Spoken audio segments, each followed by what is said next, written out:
Invitado por Diego Sánchez de Editorial Utopía.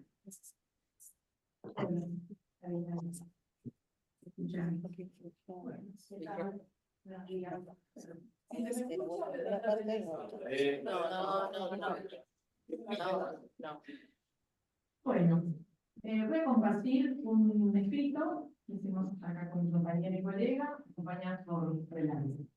La película Anatomía de una caída nos permite explorar temas relacionados con la pareja y la familia desde una perspectiva psicoanalítica y desde los estudios de género, dialogando interdisciplinariamente y entre las áreas convocadas. Aportes desde la perspectiva de género en la clínica psicoanalítica. Incorporar una perspectiva de género en la clínica psicoanalítica implica considerar el contexto histórico, social, político y económico en la constitución psíquica y la construcción de la subjetividad. Los atravesamientos culturales, la vulnerabilidad subjetiva y la vulneración de derechos son claves para abordar la salud mental, permitiéndole el sufrimiento humano y los mecanismos de formación de síntomas bajo las coordenadas del malestar en la cultura actual. Poder, amor y sexualidad claves para la comprensión de la construcción de la subjetividad. Cuando intentamos adentrarnos en el análisis de las relaciones de pareja, pensamos lo que ocurre al interior de ellas, solemos considerarlas a las mismas como relaciones amorosas. Quienes trabajamos desde un psicoanálisis con perspectiva de género, entendemos que el estudio de estas merece una necesaria articulación con un análisis sobre las relaciones de poder que existen en todo vínculo humano. Para el estudio de las relaciones de pareja, es esencial considerar tanto la dimensión erótica como la dimensión política. El poder intersubjetivo y la forma en que se organiza y circula dentro de un vínculo dependen del poder social que cada individuo ha logrado acumular en términos de recursos y beneficios. Vamos al film y empezamos a adentrarnos un poco. En el film Anatomía de una caída, observamos que mientras el personaje femenino de Sandra demuestra una clara autonomía y éxito profesional, Samuel se presenta como una figura ciertamente dependiente, cargando con un visible sufrimiento psíquico.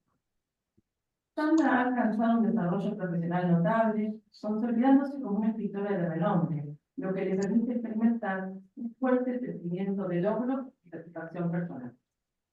Por el contrario, Samuel se siente profundamente frustrado y atrapado en una situación sin salida, sintiéndose relegado y perjudicado por su pareja. La autonomía de Sandra contrasta con la desesperación de Samuel, quien se encuentra al borde del colapso, incapaz de avanzar y consumido por el rencor hacia su pareja. Este resentimiento se manifiesta en intentos de daño, como se observa en la escena inicial, acá evoluciona otra parte, donde interrumpe bruscamente la conversación de Sandra con un estruendoso tema musical. Psicoanalíticamente, los actos impulsivos pueden ser vistos como el resultado del retorno de material reprimido no procesado adecuadamente. La muerte violenta de Samuel se puede conjeturar desde diversas perspectivas psicoanalíticas.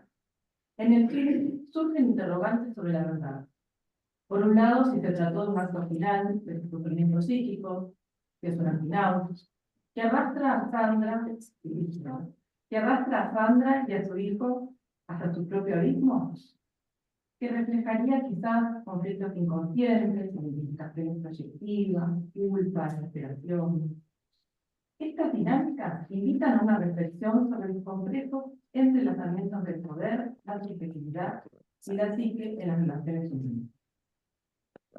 Quienes trabajamos en el género consideramos que para una mejor comprensión de la subjetividad, es decir, de los modos de ser y estar de los géneros, debemos articular nuestras hipótesis de corte psicoanalítico con aportes transdisciplinarios. Entendemos que masculinidad y feminidad son representaciones sociales de lo que es ser varón y mujer en un momento histórico determinado, que vivimos en lo que se ha dado en llamar un sistema de géneros, que establece representaciones, valores y normativas que regulan la feminidad y la masculinidad cultural. Vemos entonces cómo la representación social de la masculinidad, que aunque no inmutable en el tiempo, se sigue sosteniendo aún en la actualidad en ciertos ideales de dominio, potencia y logro. Ideales que cuando no se alcanzan, producen una herida narcisista que en algunos casos es muy difícil reparar. El personaje de Sandra representa a una mujer que aunque su vida transcurre en el seno de una familia, de una vida familiar, con marido e hijo, no responde en muchos sentidos a lo esperado tradicionalmente. Comenzando por su aspecto de pelo corto, siguiendo por su estilo positivo, hasta llegar al ejercicio de una sexualidad no exclusiva en la pareja, o dentro de los parámetros heterosexuales, rompiendo entonces con los moldes impuestos para lo que se ha dado a llamar una subjetividad femenina tradicional. Es decir, signado por la complacencia y un estilo maternal o de lo que se ha dado a llamar también un ser parado. Y es justamente por esto que Sandra es juzgada a priori de la muerte de su marido. La sospecha que recae sobre ella es producto de la fuerte sanción que recibe toda mujer que transgrede aquellos ideales de feminidad que persisten en la actualidad en el imaginario social, y que se encarnan en la figura del fiscal como guardián de un orden patriarcal que se intenta restaurar. Si hay algo que muestra claramente el juicio, son los prejuicios que se encuentran profundamente enraizados en el sistema judicial, productos de un viejo resabio de dominación social masculina, que aunque se trate de Francia y estemos en el 2024, continúan hoy vigentes. Prejuicios sexistas, machistas, que también podemos encontrar en el interior de nosotros mismos, y aunque muchas veces debemos responsablemente asumir, ya que portamos el compromiso ético y político de una escucha implicada en los devenires de las subjetividades actuales que fugan de los estereotipos y los mandatos modernos. El personaje de Samuel nos habla de un varón que ha tenido dificultades para su desempeño laboral, la consecución de logros y para poder llevar a cabo lo que parece proponer. Asistimos al punto álgido del conflicto de la pareja, en donde él, desde una posición que reclama y acusa a ella, a su pareja, de haberlo despojado de casi todo. Tiempo, atención, sexo, poder de decisión, hasta parte de su producción escrita, le han sido arrebatados. Ella es culpable de todo lo que él no puede y debe devolverlo. Reclamo imposible y desesperado que le realiza en esta última discusión, que a posteriori nos enteramos Samuel graba para un libro que nunca logra escribir. El film nos muestra un tipo de pareja con alto nivel de conflicto, propio de las situaciones que Irene Meller, psicoanalista argentina, ha investigado denominado parejas contraculturales. De su desarrollo en la psicología de parejas, que van desde las tradicionales hasta las innovadoras, Irene encuentra un tipo particular de unión que se caracteriza, y la cito, por estar constituida por una mujer activa, subjetivada de un modo innovador, en el sentido de proponerse ideales para el yo, a realizar por medio del trabajo. El objeto elegido por estas mujeres no resulta asimilado imaginariamente al hombre protector, al que Freud refiere en su introducción al narcisismo, sino que la elección se realiza sobre el modelo de un hermano menor.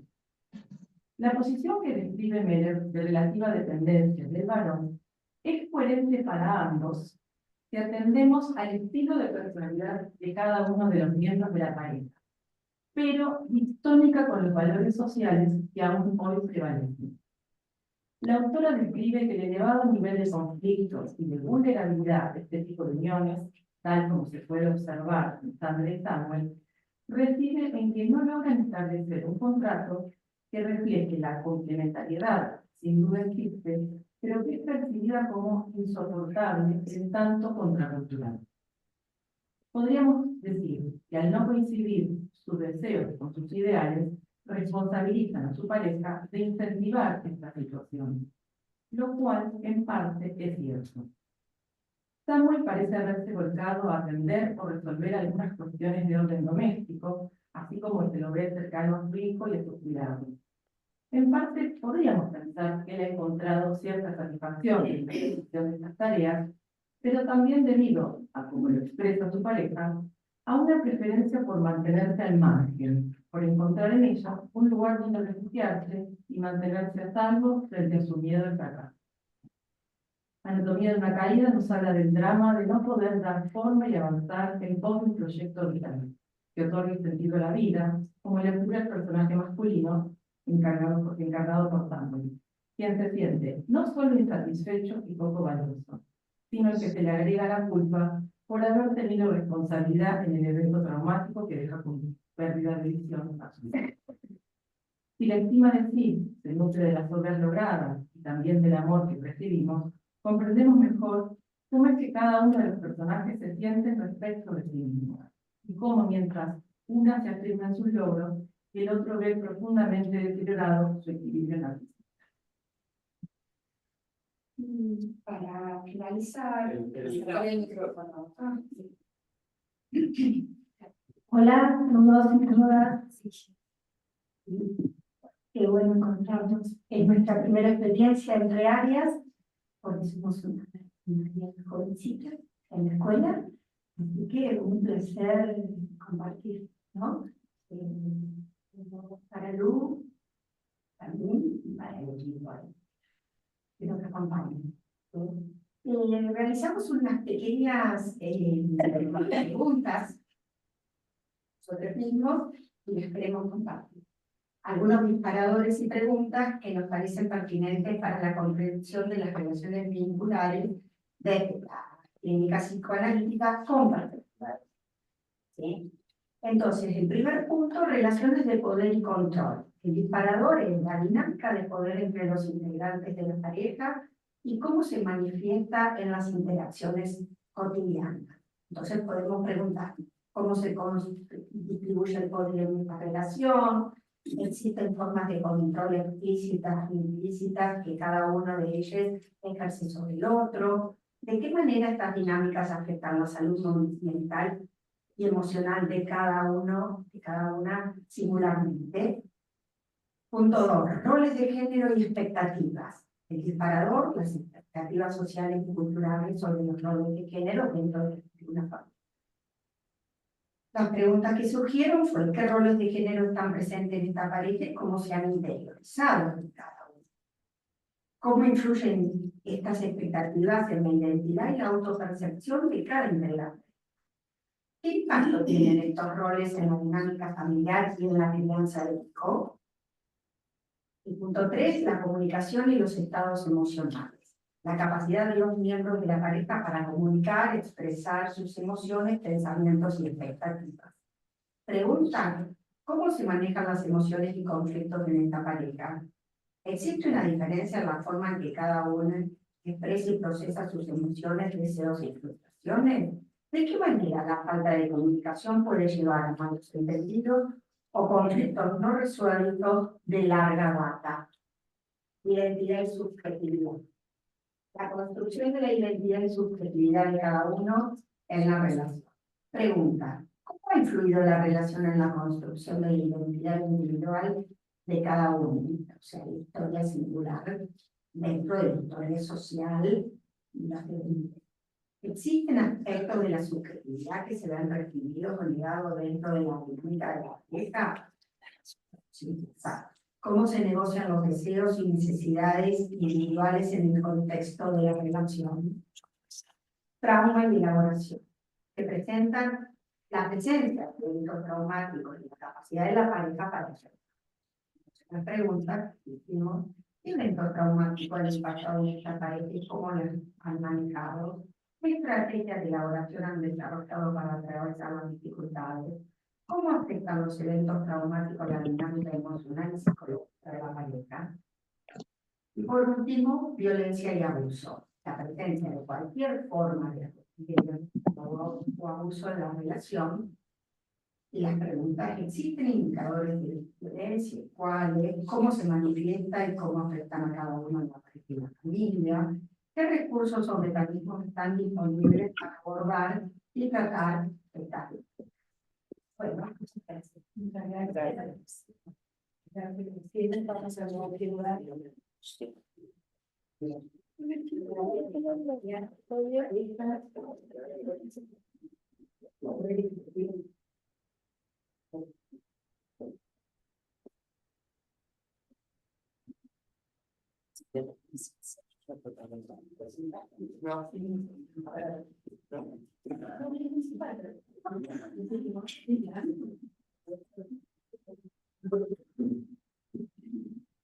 La presentación del trabajo del área de familias y parejas a estar a cargo de la licenciada Gloria Bari, Ana Bianchi y Laura Borges. Bueno, muchas gracias. Buen día, es un gusto estar acá con ustedes. No me voy a extender en saludar, empecemos porque nos quedamos. Bueno, les proponemos hoy a ustedes jugar, tomando el recorte de la película que se ha proyectado, a que Sandra y Samuel son quienes tocan a nuestra vida.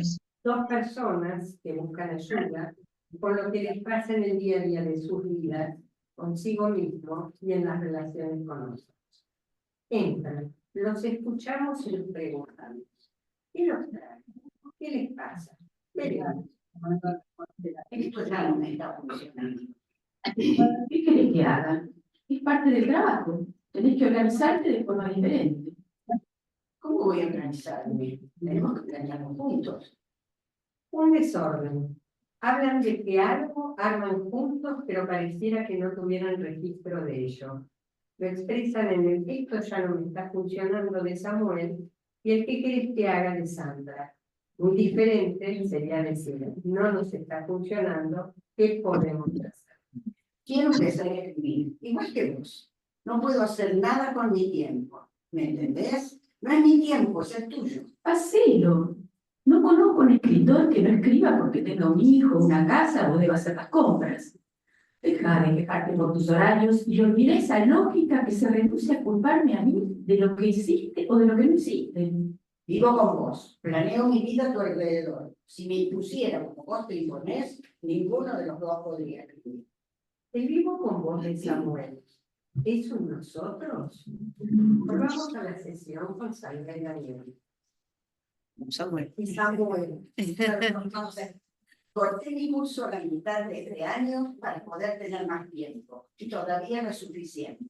Debo terminar la remodelación y me estoy encargando de todo lo demás. ¿Por qué te rehusas a hablar de esto? ¿Por qué no podés admitir que tiene que ver con la forma en que dividimos responsabilidades? Porque te equivocás. No te debo tiempo. Yo cumplo mi parte. Por favor, no empecemos a hacer un inventario ahora. Relájate. Te amo. Cuando decidiste que Daniel estudiara en casa, te advertí que lo pensaras bien. Es una elección hermosa y generosa, y te lo agradezco. Pero no tenés que hacerlo, y te dije que te iba a obligar a... Quería pasar más tiempo con mi hijo, y me alegra haberlo hecho. O no tendría la relación que hoy tengo con él. La relación que yo no tengo. ¿Es lo que quisiste decir? No, no digo eso. Solo digo que tal vez, solo que tal vez, las cosas están desequilibradas. Quiero que lo analices. En primer lugar, no creo en el concepto de reciprocidad en la pareja. Dos palabras en boca de cada uno. Ponen en manifiesto la complejidad de la dinámica vincular. Desequilibrada, reciprocidad. ¿Qué es lo equilibrado o desequilibrado? Lo recíproco o no en una relación. ¿Se trata de la misma cantidad de trabajo para cada uno? ¿Cabe un estar igual de cada uno con el hijo? Sandra dice que no cree en la reciprocidad en las parejas, pero ¿cómo entender esta afirmación desde la teorización que estamos desarrollando? La lógica de la reciprocidad se sustenta en la idea del semejante, reforzando lo igual a expensas de la anulación de lo diferente.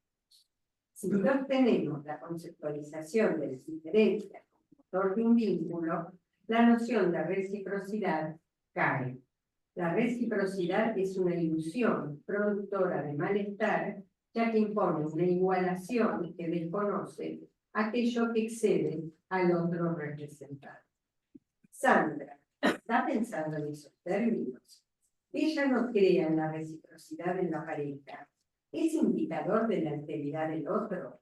¿Se deja alterar? ¿Se dejan alterar? Ambos ofrecen resistencia y hostilidad a la imposición inesperada de lo que el otro le presenta. El juego de proyecciones o culpabilizaciones estará al servicio de cancelar la alteridad. La presencia del otro altera, sacude la unidad de la identidad poniendo en evidencia su inconsistencia. Sandra y Samuel sostienen con certeza dos versiones diferentes de una vida compartida. Manifiestan un conocer acerca del otro sin fisuras. Sostienen reproches y acusaciones al modo de un discurso único. Imponerlo solo conllevará a producir violencia. Diferente sería considerar que cabe una multiplicidad de versiones posibles sin jerarquía ni verdad alguna. Tal vez, pensándonos analistas de esta situación, cabría un coinciden que no coinciden, pero lo piensan como un problema que tiene el otro, no como algo que haga un otro. Descoincidir es un hiato, algo sale del lugar, duele, pero es la oportunidad para hacer algo, es la oportunidad para hacer alojar lo nuevo y lo diferente. Continuemos. Te he dado mucho tiempo, demasiadas concesiones. Devuélveme ese tiempo que me debes. Disculpame, pero no, estás loco. No te digo nada, en serio. Se trata de tu relación con tu hijo para protegerte y estar tranquilo, porque estás asustado de haberte colocado en esta posición. Yo no te coloqué en esta posición, fue tu decisión de venir aquí y comenzar la remodelación. Fue solo tu trampa. Ahora hablas del pasado. Está claro, no te quito tiempo. Quiero que las cosas cambien. Quiero tener tiempo para empezar a escribir de nuevo. Bien, adelante. Si querés un consejo, regresá al que dejaste. Ese consejo, que vuelva al libro que saqueaste. Ahora te saqué, claro. Mira, ya lo habíamos hablado de esto. Te habías dado por vencido. Te llevaste la mejor idea.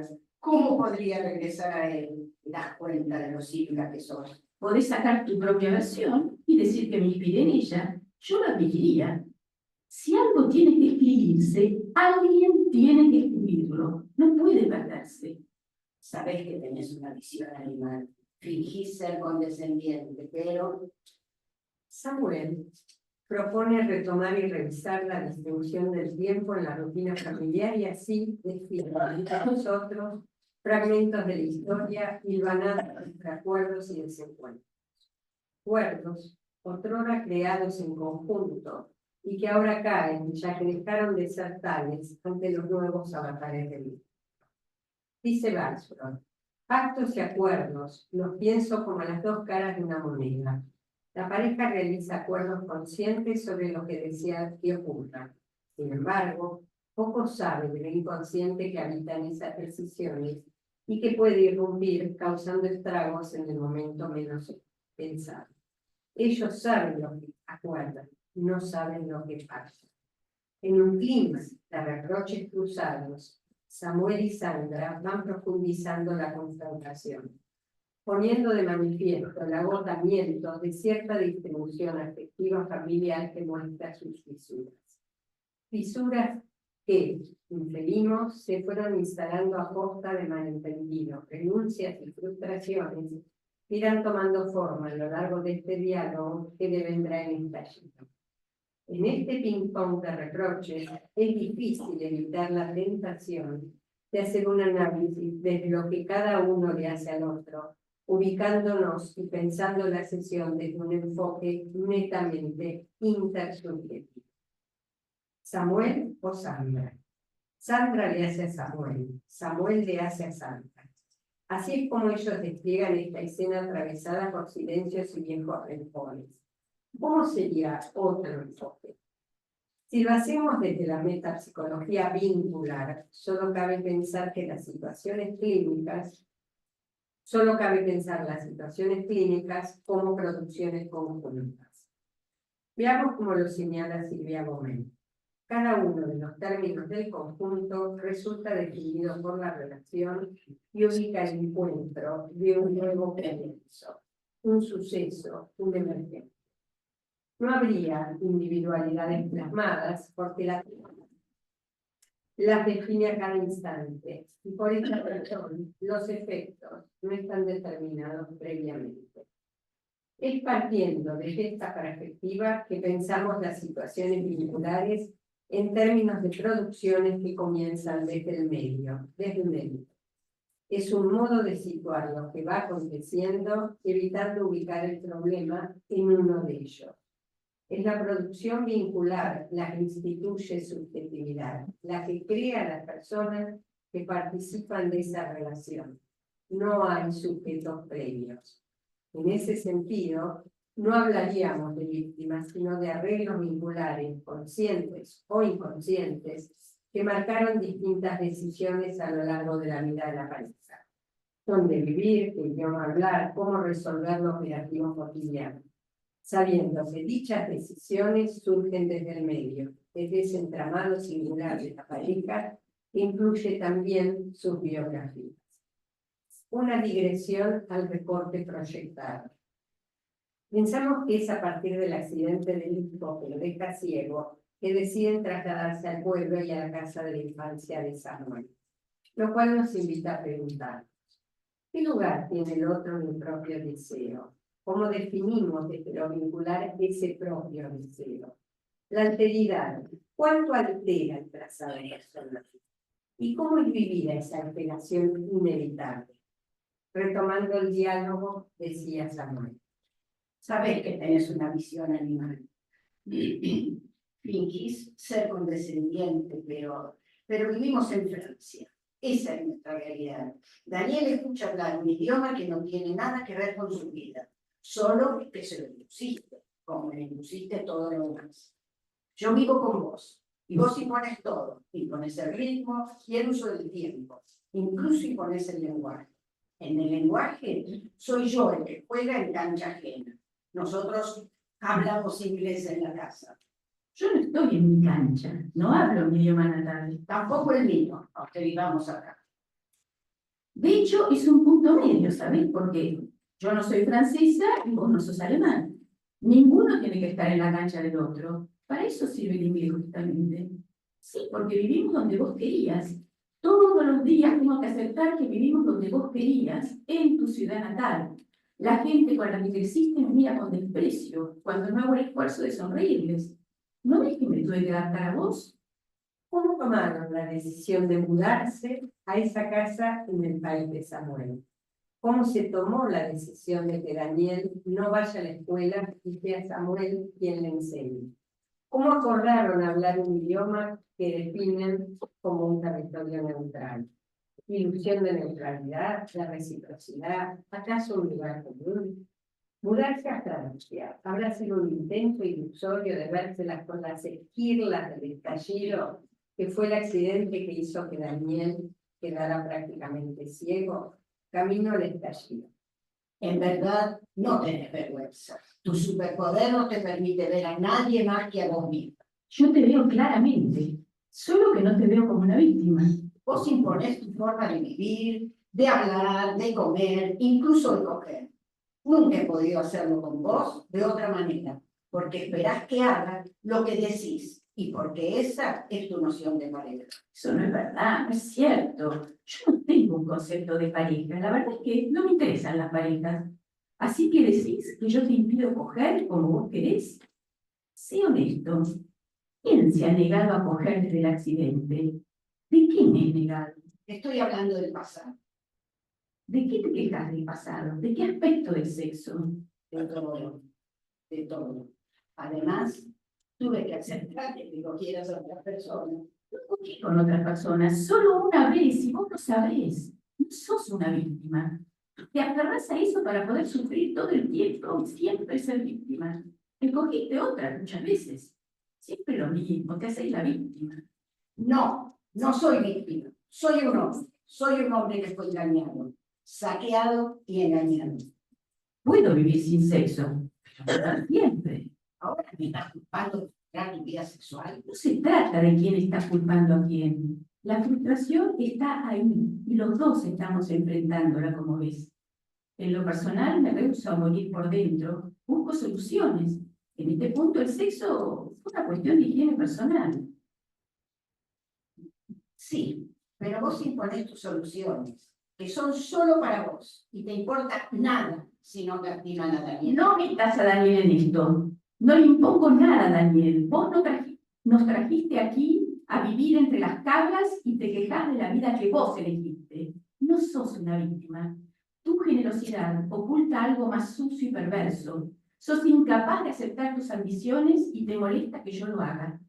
Pero yo no te puse donde estás. No tengo nada que ver con eso y no te estás sacrificando, como te gusta decirlo. Elegiste quedarte en la banda porque tenés miedo. Tu orgullo hace que explote tu cabeza antes de que se te ocurra una mínima idea. Y ahora despertás a los 40 por tus propios estándares y tu miedo al fracaso. Esa es la verdad. Sos inteligente y sabés que tengo razón. Y Daniel no tiene nada que ver. ¡Basta! Sos un monstruo. Incluso Daniel lo dice por sus propias palabras. Retractate, pedazo de mierda. Para sumar complejidad a este análisis, nos interesa también remarcar cómo en esta escena se interpelan los lugares tradicionales del hombre y de la mujer en las relaciones de pareja. ¿Cómo se juegan las relaciones de poder en ellos? No solo en el sentido de que es Samuel quien se ocupa de lo doméstico y del niño, sino que, además, Sandra destituye el lugar tradicional de la mujer, estando sostenedora de la potencia del hombre. Elige no ubicarse a un costado sin temor a opacarlo. Lo patriarcal impone esta distribución de lugares, a veces, en formas muy sutiles. En esta escena, en cambio, Sandra defiende su lugar ganado con esfuerzo y dedicación y se corre de tener que disculparse por superar en lo académico a su marido. Asimismo, en el curso de este intenso intercambio, se van delineando definiciones acerca de lo que es una buena madre. ¿Cómo se compone la solidez de un individuo? ¿Ser una destacada escritora lo aleja de su hijo? ¿O hay posibilidad de hacer una lectura rizomática habiendo múltiples amores e intereses que dibujen así un mapa afectivo sin un único centro? ¿Qué conduce al estallido? ¿Cuáles son las variables en juego que coadyuvan en la escalación de tensión? Sandra muestra su dolor cuando Samuel le dice que tanto él como su hijo piensan que ella es un monstruo. La violencia expresa el dolor enmascarado, encubridora de lo inesperado para ella. Sentirse tocada en su lugar de madre. Samuel necesita reconocimiento quizás por sentirse en deuda y culposo por el accidente de Daniel. Y la gratitud se vuelve imperativa, instalando una modalidad asimétrica al vínculo con el agregado de cierto componente melancolizante. Allí aparece la máxima dislocación y estallan. ¿Cuáles serían las intervenciones que ayudarían a ir apagando el clima de violencia para dar paso a cierta reflexión en torno a entender cómo se gestaron estos enojos? ¿Cómo intervenir para dar paso a otro clima que permita alojar el dolor y la frustración compartida? Quizá, justamente, focalizando la producción conjunta, mostrándoles que ambos se sienten frustrados, desilusionados, ya que las decisiones que fueron tomando no tuvieron el efecto deseado. Samuel no pudo dedicarse a la escritura. Sandra no logró sentirse cómoda en ese lugar elegido para vivir y la relación comenzó a enfriarse. Se fueron distanciando y cada uno fue procesando en soledad el fracaso del proyecto que ambos amasaron, cada uno con los recursos que fue inventando. Remodelar la casa, buscar placer sexual por fuera de la pareja. La violenta discusión que mantienen y va increyendo oculta la inermidad, el desamparo que pareciera ser lo más común con Parsons. Desamparo que se traduce en crueldad hacia el otro, que les impide establecer en nosotros un sentimiento empático que los envuelva y les permita acaso mirarse con otros ojos. Respecto de lo común, Marcelo Persia lo piensa del lado de la relación de tiempo. Lo común necesita tiempo y espacio.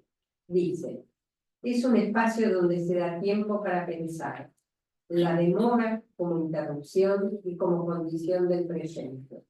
La demora supone darse tiempo para que lo que nos pasa tenga vocación de volverse sentimiento. Para que el sentimiento pueda decirse, pueda contarse. Por eso, lo común es un espacio de conversación. Es la delicadeza con la que nos sentamos a conversar la vida. Tampoco hay que romantizarlo como la cercanía que se aman pueden dañarse sin querer, sin saber. Un instante, un suspiro y el mundo estalla. Estallido que dispersa esquirlas para adelante y para atrás. Intempestivamente la vida se desgarra. ¿Cómo hacer? ¿Cómo hablar? ¿Cómo seguir? ¿Cómo crear un espacio posible para una delicada conversación después de esta situación traumática y arrasante?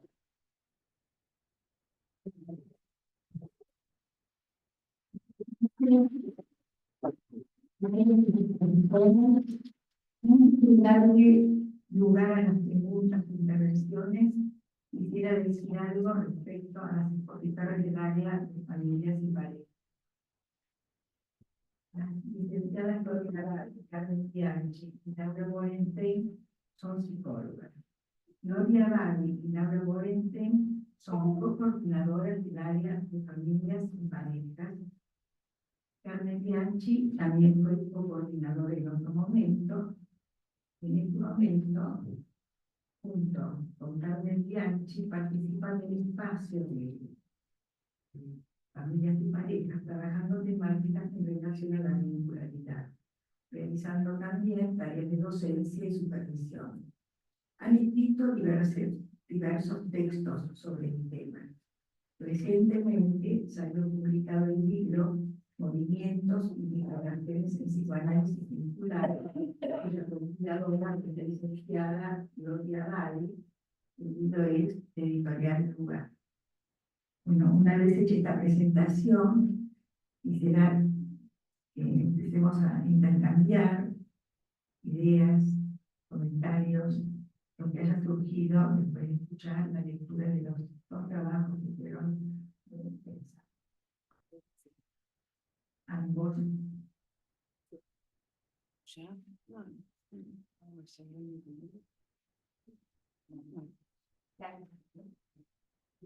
Le voy a pedir que antes de María,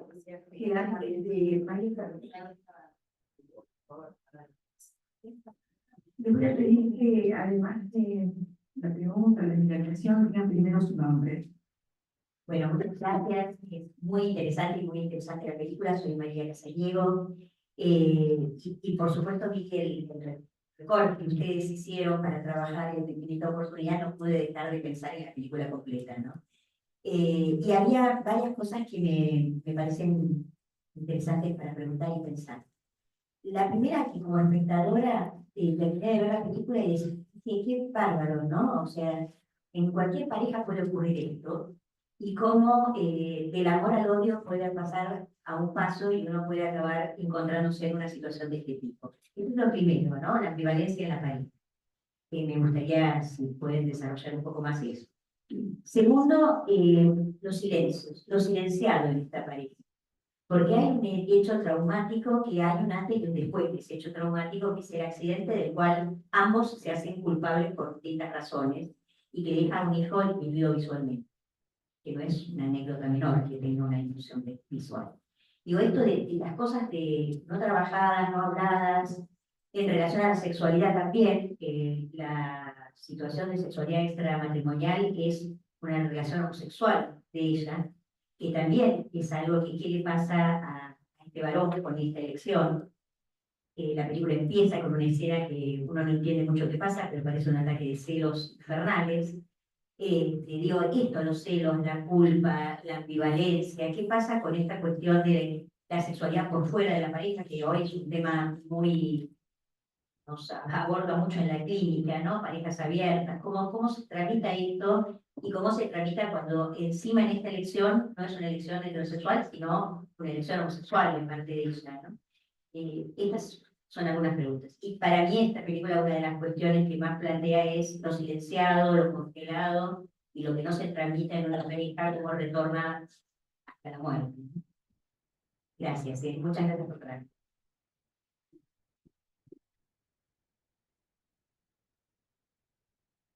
Bueno, gracias por tanto trabajo. Soy María Eugenia Farnes. Lo primero tiene que ver con lo que dijo María. Yo vi la película, la vi en febrero, me quedé impactadísima. No me acuerdo qué le pasó al chico. Entonces, no, me acuerdo que hay un accidente, que el chico es semiciego, inhibido visual, pero no me acuerdo qué le pasó al chico. Creo que, no sé, habla de mí, habla de lo silenciado, habla de tantas cosas, no lo recuerdo. Así que les pregunto qué le pasó al chico. Esa es una pregunta. Y después, bueno, muchas. En principio,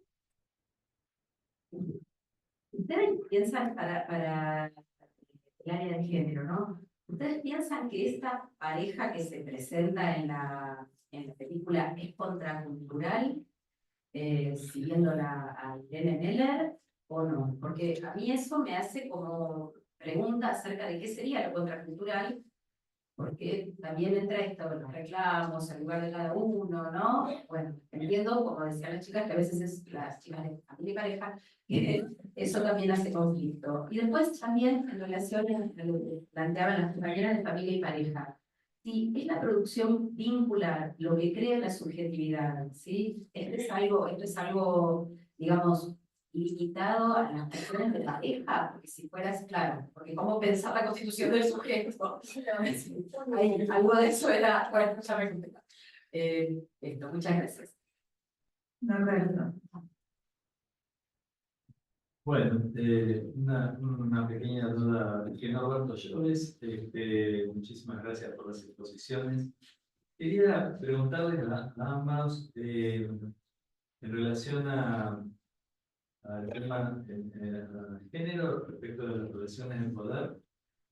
¿Cómo piensan dentro de esto que está silenciado la grabación? Digo, que haya una grabación. Digo, una grabación que me parece que hace que ya deje de ser un intercambio entre dos. Porque ya no sabemos si él está hablando ella o está hablando de la grabación. Digo, ¿cómo lo piensan en cuanto a este punto de las relaciones de poder? Y la misma pregunta respecto de la producción vinculada. ¿Cómo piensan el estatuto de una grabación? Digo, hay una grabación que ella se entera del juicio de esa grabación. O sea que... No, esa sabía que grababa. Esa, pero ahí sí se entera. De esa grabación se entera del juicio. Del recorte que ustedes traen un intercambio, ¿sí? Un intercambio con un estallido. En el tiempo que sucede esa discusión, ese intercambio, hay un dato que ella no tenía conocimiento, es que había una grabación. Entonces, uno no le queda claro a quién le está hablando él, ni con qué objetivo. Digo, por lo menos es lo que me quedó a mí de su momento cuando vi la película, ¿no? Digo, decía, el objetivo supuesto era para el libro, nada. Ahora, ¿cómo lo piensan? Uno desde la producción vincular, que es el punto fuerte que ustedes traen, me parece, y otro desde la relación de poder, solamente como para poder pensarlo, ¿no? Gracias.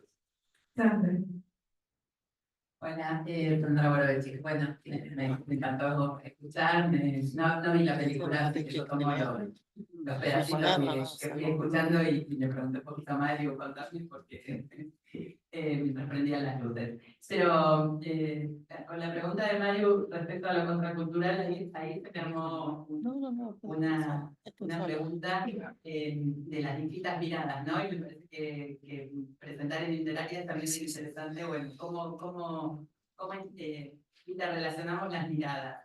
Porque pensaba que lo que puede ser interesante pensar como una pareja contracultural o lugares o funciones innovadoras o diferentes que generan frustraciones, no serían así pensadas desde el área de género, ¿no? En lugar de la frustración y estos espacios contraculturales, ¿cómo tomaría cada una de las áreas esta interrelación? Muchísimas gracias, me encantó escuchar. Yo puedo pensar que... Ahora, muy lindas todas las preguntas que formularon, la verdad que da hermoso. Empiezo por algo y que juntaría algo de la pregunta tuya de María al inicio sobre lo que vos preguntabas de la ambivalencia y después con algo de lo traumático de la novela.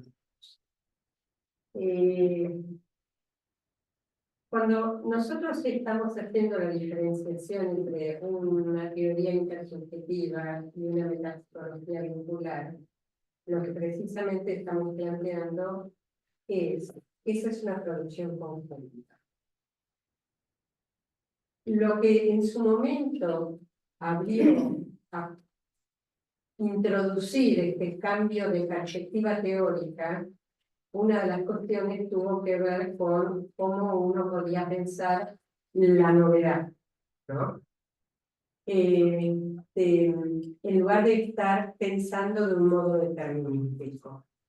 Cuando vos formulas la pregunta sobre la ambivalencia y esto de cómo puede acontecer la cuestión del pase del amor al odio, es precisamente porque los vínculos están en movimiento y así como en un momento puede existir amor, puede existir otra afectividad.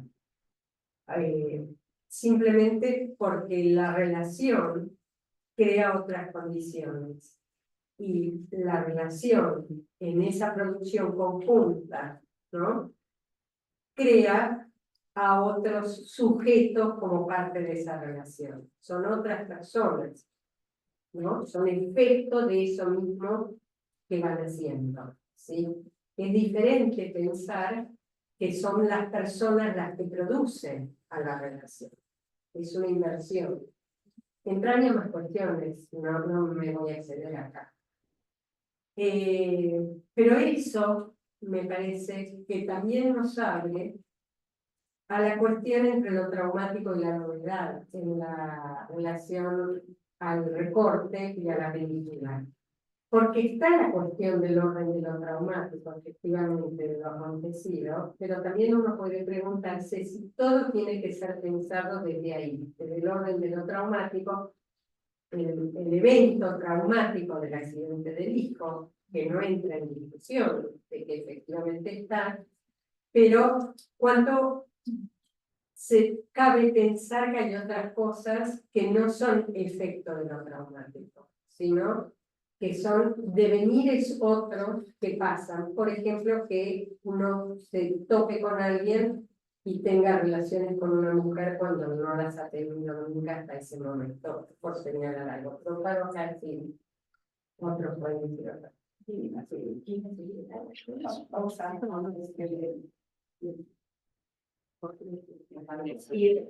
pensar ustedes el tema de lo que en un modo de subjetivación llamó lo contracultural.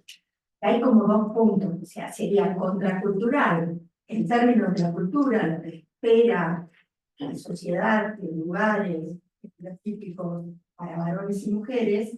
Entonces, que una mujer esté en una posición que imaginariamente uno lo piensa como una posición más viril, ¿sí? Telefónica, sin hablar, en los recortes teóricos, ¿no? Que cualquier mujer que deseara por fuera del mandato es una mujer fálica, inclusive tener un hijo que podría hacerlo, pero en un a priori teórico que vamos reconstruyendo, ¿no? Que acá lo contracultural que dice Irene en sus textos es esto de qué pasa cuando una mujer va agregando cuestiones que se espera que lo realice un hombre, y un hombre, que acá quiero agregar algo que me parece que es contracultural en un punto, y tienen cosas innovadoras los dos, esto para las cosas que aportaron en el área de pareja y familia, me pareció que resonamos en un montón de cosas, ¿no? Que es un varón que decidió criar con apego. Eso lo dice Volnovich hace muchos años, en el 2000, que dice cómo se van a ingeniar los varones para tener una crianza con sus hijas de apego al estilo masculino y no a las sombras de las maternidades. Usted hace todo un movimiento para estar más cerca del hijo y todo, pero no se dio cuenta que estadísticamente las mujeres somos las que estamos encargadas de la crianza y los varones tienen que construir ese lugar y tienen que renunciar a lo que habitualmente renuncian en el modelo tradicional las mujeres. Y ella es innovadora en hacerse cargo de lo que desea, en coger por fuera de la exclusividad de la pareja, una amante. Tengo claro que la primera vez fuera de una mujer. Sí que chichoneaba con esta alumna, ¿no? Pero digo, igual tenía algo más binario, más de exploración, ¿sí? Que ahí rompería no solo el contrato, los pactos que son los que no se nombran, sino que hacen sus efectos. Ella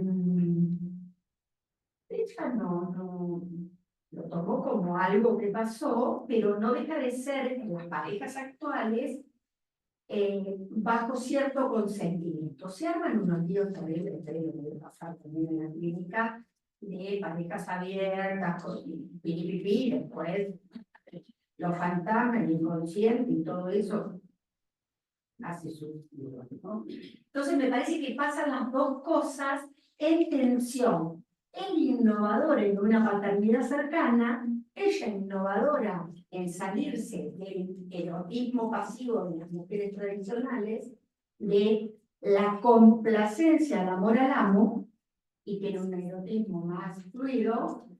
Bueno, eso se ve que no había mucho acuerdo, mucha palabra en el verso. ¿Sí? No sé si querés agregar sobre lo contracultural, porque tiene esa cuestión de tensión, que son contraculturales en un punto, innovadores ambos. A ver, un poco y coincidiendo, la verdad que encontramos muchas coincidencias entre las áreas, es que el punto no da la cara, parece también tiene que ver con que el contrato, ¿sí? Habría pactos, arreglos, contratos, algunas hay decisiones más conscientes e inconscientes, pero el contrato que tiene sería algo frágil. Y digamos, entre ellos, este contrato sería frágil, entonces los vulnera, y es una pareja que tiene alto conflicto. A mí me parece que una utilidad clínica, lo que ella ha investigado, y bueno, muchos desarrollos teóricos, por supuesto lo que ella dice de esta tipología es que no es fija y ni es pura, no es pura, y que además una pareja puede tener movimientos y transformaciones hacia otro modo de explorarse. Pero me parece útil para entender cómo ella dice, bueno, acá los roles estarían invertidos respecto de un modo dominante, hegemónico, que todavía persiste, aunque más nos pese, porque vivimos en un mundo histórico que está, digamos, en el muro de vuelto, y que sabemos que hay modos de producción de subjetividad en danza, que algunos son más innovadores, otros tradicionales, y que incluso al interior de nosotros mismos convivimos ¿no? Con diferentes tensiones en este sentido. Entonces me parece que lo que se trata acá, y la otra vez también lo muestra, es que el contrato que establecen es frágil, y en ese caso, bueno, las intervenciones están un poco en esa vía. No sé si de ahí te contesto lo contradictorio.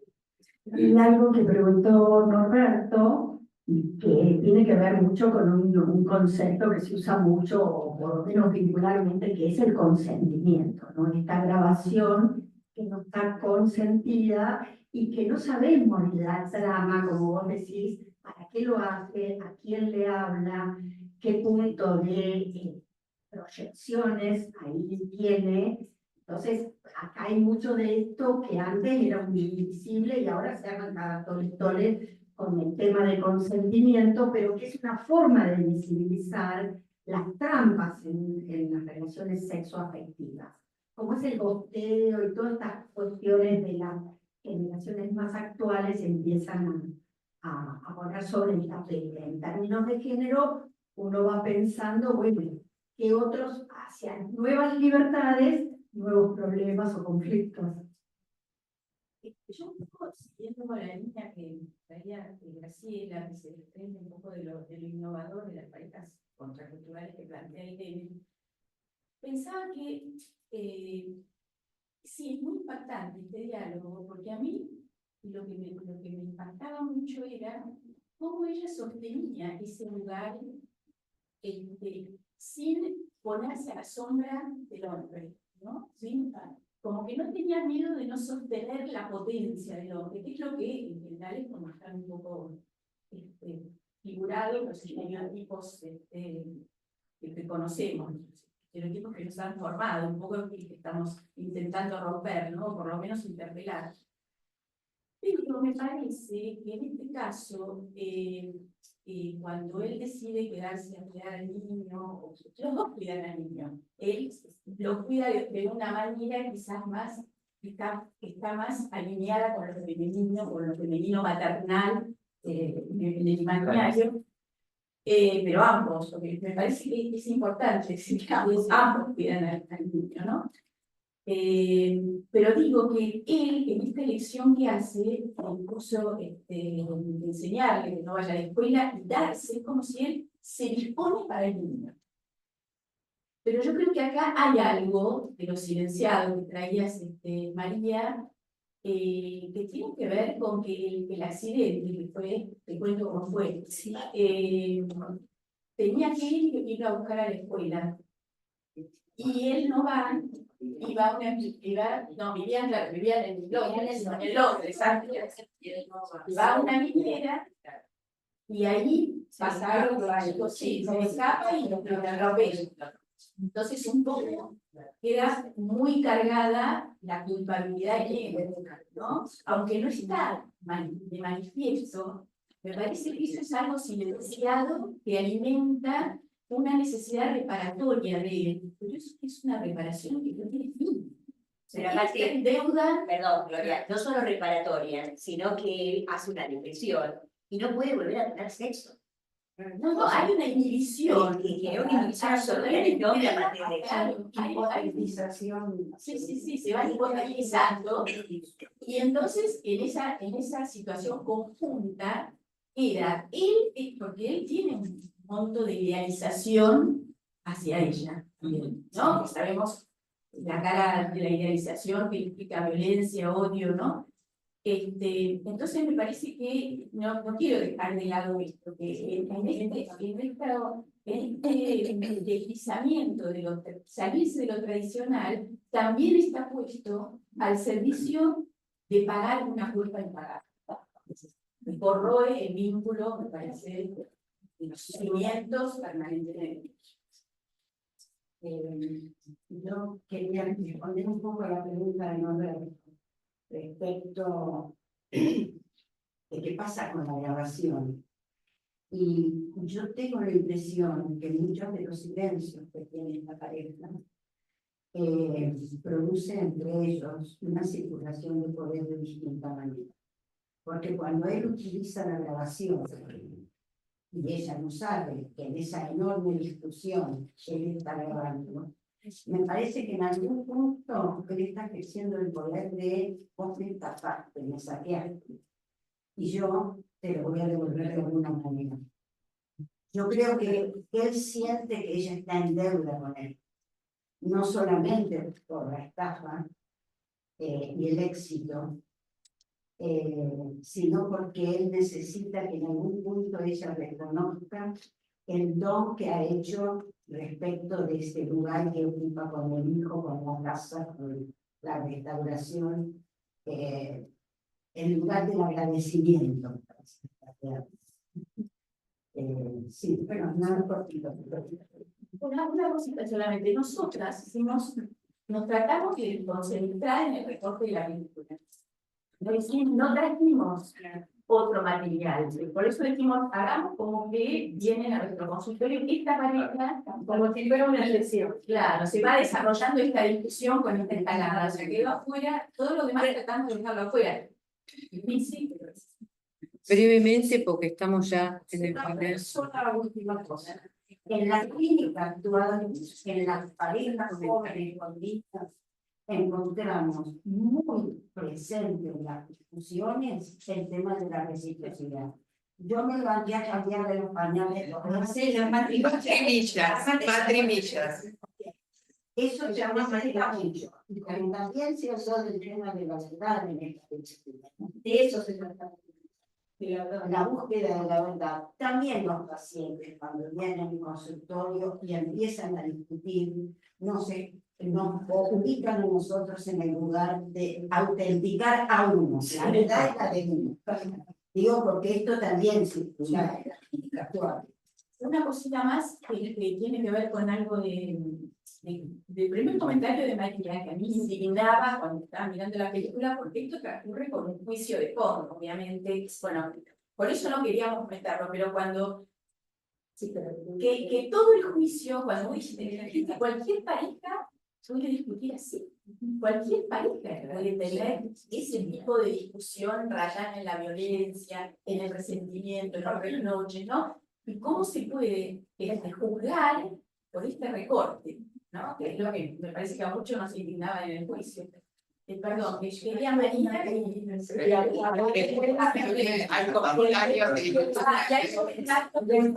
Yo, muy breve. Pensaba en la obra de Jean Genet, Las criadas, ¿no? Que están mujeres vestidas, no, hombres que hablan parlamentos femeninos. Y en relación al juego que ustedes propusieron, ¿qué pasaría si hubiéramos invertido y hubiéramos puesto el parlamento femenino que tiene la protagonista en un hombre y el parlamento que tiene Samuel en una mujer?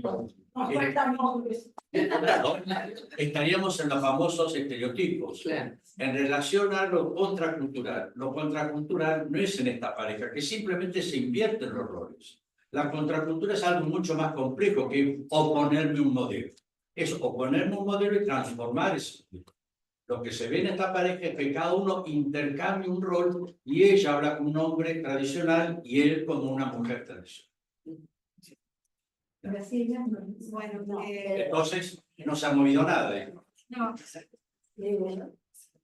no se vaya a las innovaciones de cada uno. Bueno, en principio, invito a revisarles, la verdad que es muy interesante la propuesta, además de trabajar en conjunto esta viñeta clínico-fílmica que apareció, y me parece que el punto más interesante, por lo menos lo que yo me llevo hoy de aquí, es lo que ustedes proponen desde el área de pareja y familia como el entre. Y entonces pensaba que justamente ahí, en ese entre que se arma entre dos subjetividades, interviene lo cultural, interviene lo social, interviene lo epocal. Y ahí entonces las perspectivas de género pueden aportar miradas que permitan ver qué difícil que es salir, un poco tomando esto que decía, a ver qué difícil que es intentar hacer algo contracultural. No es fácil. No es, generacionalmente no es fácil. O sea, evidentemente va a llevar más generaciones poder lograr. Muchas gracias. Por ahí es tiempo de empezar a pensar que todo ese listado, lo social, lo cultural, no es un extra. O sea, no existe subjetividad por fuera de eso, no es subjetividad social. Lo social es intrínseco de la subjetividad y me parece que eso también nos trae una pregunta sobre la cuestión de que también a lo mejor es tiempo de dejar de pensar en modelos, y interpelar algo en torno a ese concepto que lo tenemos muy incorporado con un pensamiento identitario. Lo último ¿No puedo? Re chiquito. Nada, me acordé de algo que escuché hace muy poquito en un programa de radio que Tom Menahem, que es un gran actor cómico, y hacía todo un monólogo de reproches, ¿sí? No te dejo, pero hizo una frase que me pareció maravillosa, que fue: me alejas el día, me alejas el tiempo. Este lugar del reproche que más allá del género tiene tanto peso, tanta carga en tantas parejas o familias y que cuesta soltar. Y por otro lado, la aparición en el recorte que hicieron del vino, cuando ella le pide que se relaje y además sirve vino. Bueno, nada, la sensación de esa violencia que está ahí y el miedo, eso, el miedo al estallido. Eso, y muchas, muchas gracias. Hay muchas cosas más que hacer que esto de los reproches, de que se habla de eso, ¿sí?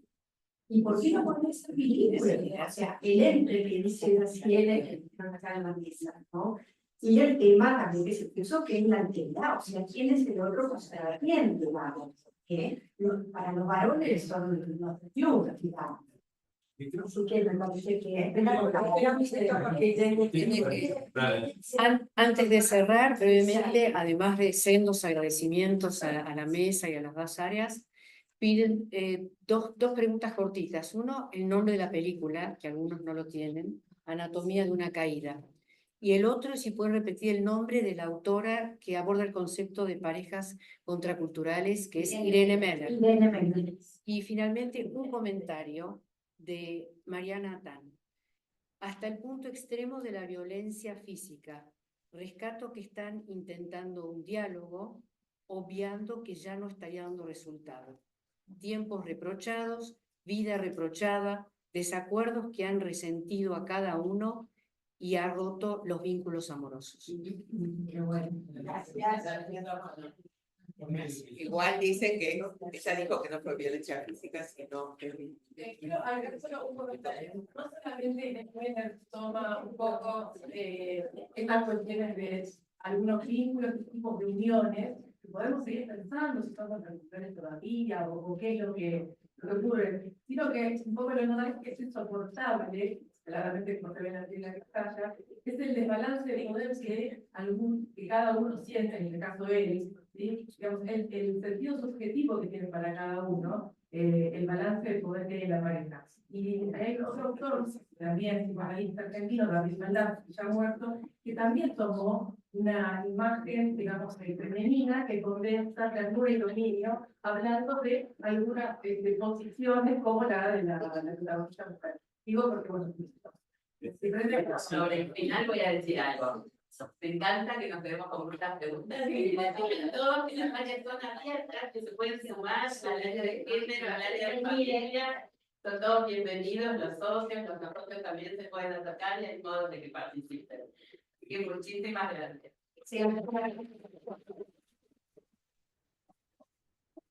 Felicitaciones, felicitaciones.